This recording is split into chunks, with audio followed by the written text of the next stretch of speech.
Hello guys, in this video I'm going to show you how to search for deals on the Trip.com application. But first I just want to mention, don't forget to subscribe to my channel because at 10,000 subscribers I am going to show you my whole YouTube revenue statistics and growth strategy, how to make money online. Now let's jump into it. First of all, open the app on your phone.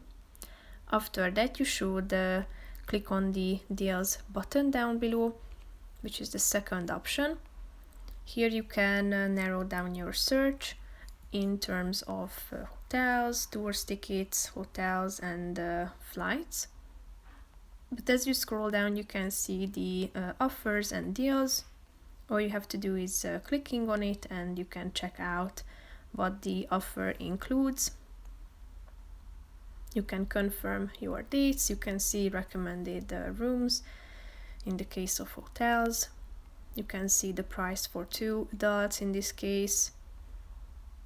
Verified reviews are also available. You can see how many rooms are left.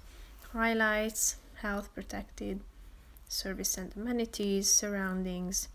If you are convinced and would like to book this offer, click on the select rooms button, then you should select the room that you are interested in and finalize the process of booking the hotel or the deal. So that's pretty much it for this video guys. See you in the next one. Bye bye.